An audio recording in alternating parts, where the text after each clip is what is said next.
안녕하세요. 하루 필수 말씀 충전 하필 큐티 조종환입니다. 오늘 함께 나눌 하나님 말씀은 다니엘 4장 19절에서 37절까지 말씀입니다. 왕의 말이 끝났을 때에 일명 벨드사살이라고 하는 다니엘이 한동안 놀라서 몹시 당황합니다. 왕이 그에게 말하기를 벨드사살아 이 꿈과 해몽이 어떠하든지 번민하지 말아라 이제 말을 해달라고 요청을 하니까 벨드사살이 아뢰기를 임금님 이 꿈은 임금님의 원수들이 꾸었다면 좋았을 뻔했습니다 하면서 해몽도 임금님의 원수들에게나 해줄 수 있었으면 좋겠습니다. 이 꿈의 내용이 굉장히 충격적이고 이 꿈의 주인이 당하게 될 상황이 얼마나 비참할 것인지에 대해서 미리 이제 예고하고 있는 걸 보게 되죠. 임금님이 보신 그 나무, 그러니까 우리가 어제 함께 나눴던 것처럼 세계수 같은 모양의 거대한 나무가 등장을 하게 됐는데 이 나무는 점점 자라서 튼튼해지고 높이가 하늘에까지 닿고 땅끝 어디에서나 그 나무를 볼 수 있는 그런 세계수의 모양을 설명을 한 거죠.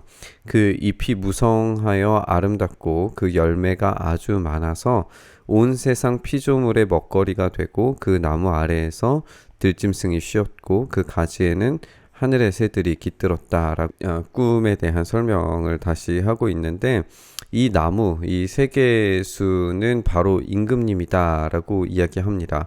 그래서 임금님이 강대해졌고 그 강대함이 하늘에 닿고 통치가 땅끝에까지 이르렀다라고 이야기합니다. 근데 꿈의 내용 중에 거룩한 감시자가 하늘로부터 내려와서 이렇게 말하기를 이 나무를 베어 없애되 다만 뿌리에 그루터기는 땅에 남겨두고 쇠줄과 놋줄로 동여서 들풀 속에 버려두고 하늘에서 내리는 이슬에 젖게 하고 들짐승과 함께 어울리게 해라 이렇게 7대를 지내도록 하여라. 이게 이제 7년 동안 벌어지게 될 일이라고 설명하고 있는 것인데 우리가 이제 어제 나눴던 내용들의 반복이 되겠죠.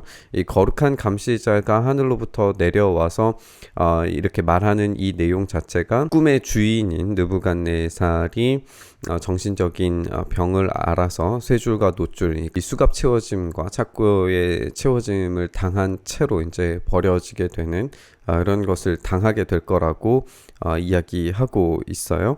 임금님 그 해몽은 이러합니다. 가장 높으신 분이 내리신 명령이 임금님께 미치실 것입니다.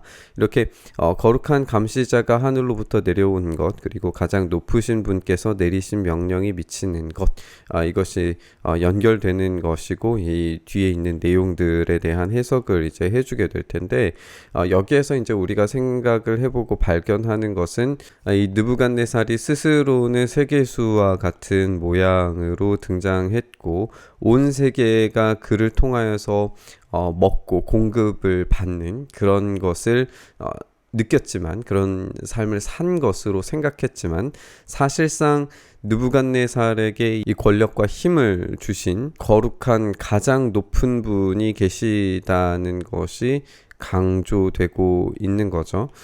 이 가장 높으신 분께서 권력과 힘을 주셨기 때문에 이 느부갓네살이 이런 세계수의 역할을 할 수 있었다라는 거예요.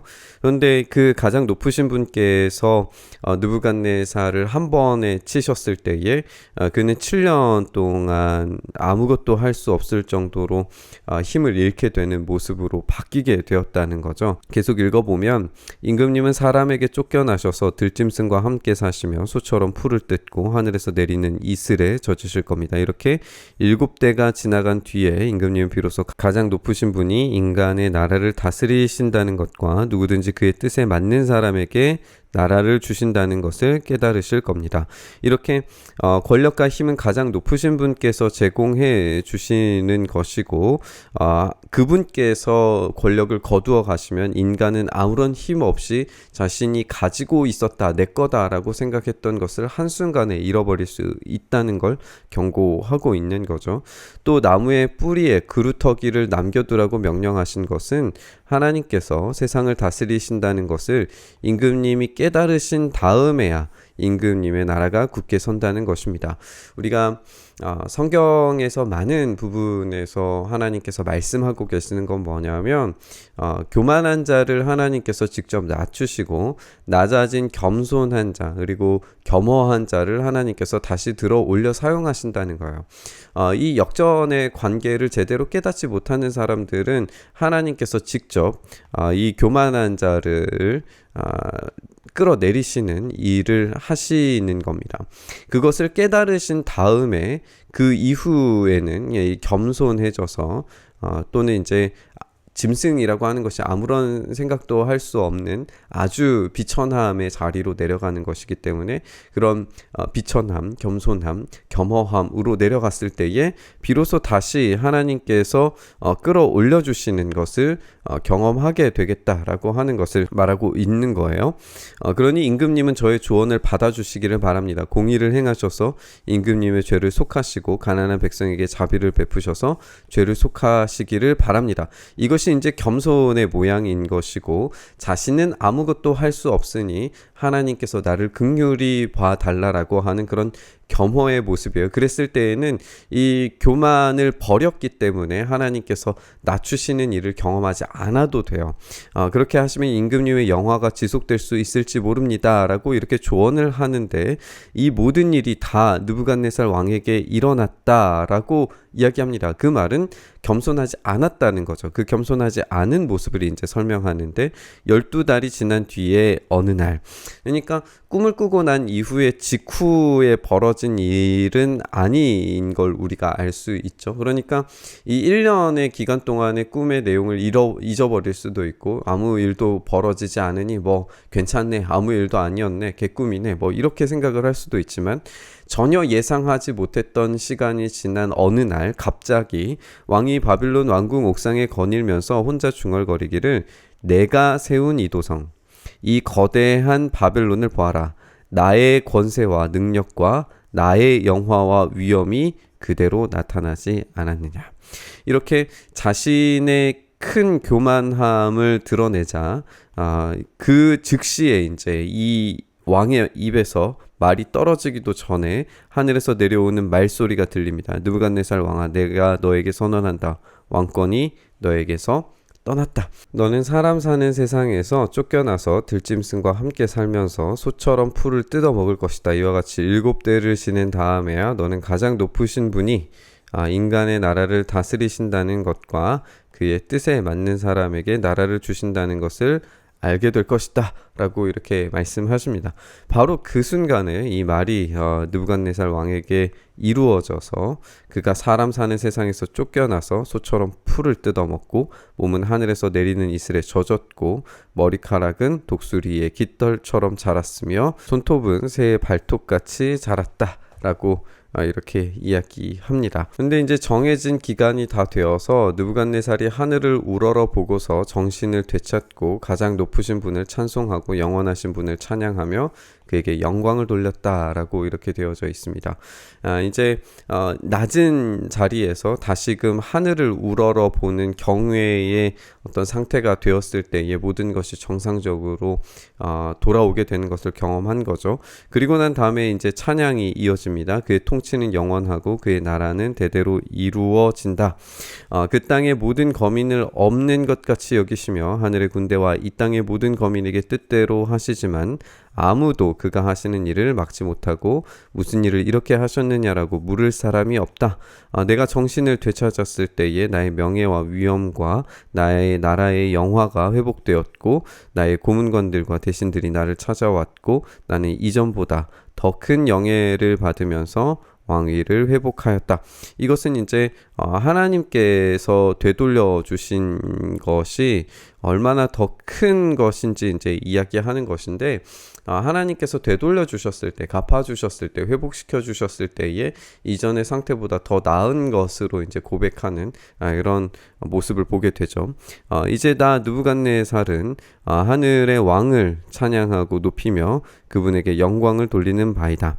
과연 그가 하시는 일은 모두 참되며 그의 모든 길은 공의로우니 그는 교만한 일을 낮추신다. 이것이 이제 핵심적인 내용이 되겠죠. 교만한 자는 낮추시고 낮은 자는 겸손한 자는 겸허한 자는 다시 들어 올리시는 이런 하나님을 찬양하고 노래하는 것으로 이 장면은 끝을 맺게 됩니다. 우리가 오늘 함께 살펴본 것처럼 하나님께서는 그 왕위를 주시기도 하시고 빼앗기도 하십니다. 하나님은 온 우주 만물을 다스리시는 분이시기 때문에 그 자리를 찬탈하려고 하는 그 모든 시도들에 대해서 심판을 내리시고 그에 상응하는 벌을 내리십니다. 우리가 이 원리를 생각을 해본다면 우리가 결코 교만하여질 수 없고 하나님께서 다스리시는 나라 가운데 우리의 삶의 태도를 어떻게 가지고 살아야 되는지에 대해서 생각해 봐야 합니다. 반대로 생각했을 때에 우리는 여기에서 십자가의 원리를 한번 생각해 봤으면 좋겠어요. 예수님은 가장 낮은 곳으로 오셨습니다. 그리고 가장 낮은 곳에서 가장 큰 영광을 받으셨습니다. 십자가의 그 죽음의 자리는 철저한 낮아짐과 죽음과 순종의 길이었지만 그 십자가를 통해서 온 우주의 영광스러운 부활의 시작이 되셨고 그 시작에 우리를 초대하셔서 우리 또한 마찬가지로 낮은 자리로 가도록 우리를 부르고 계십니다. 이 하나님의 원리를 우리가 따라서 참된 겸손과 겸허와 나눔과 섬김과 베품의 자리에 우리가 나아갔을 때에 하나님께서는 비로소 우리를 다시 들어서 영광스러운 자리로 이전보다 더 놀라운 은혜의 자리로 우리를 세워주실 줄 믿습니다. 느부갓네살의 이 고백을 우리가 생각하면서 우리가 마찬가지로 우리의 삶의 주인이 내가 아니라 오로지 주님뿐이심을 고백하며 살아갈 때 우리에게 허락하시는 놀라운 은혜를 경험하게 해달라고 함께 묵상하며 기도의 자리로 나아갔으면 좋겠습니다. 주님, 그렇게 우리가 겸손함을 배워 주님의 십자가 앞에 온전히 서기를 소망합니다. 우리의 높아진 자아들과 우리의 높아진 심령 가운데 주님께서 긍휼히 여기심과 불쌍히 여기심을 더하셔서 우리가 참되신 주님만을 온전히 높여드리는 인생으로 살아갈 수 있도록 주여 역사하여 주시옵소서. 그래서 오로지 주님께서 허락하시는 것들로 인하여서 참 만족과 기쁨과 감사를 회복하도록 역사하여 주시옵소서. 그렇게 일하시기를 간절히 소망하며 우리 주님 예수님 이름으로 기도드리옵나이다. 아멘.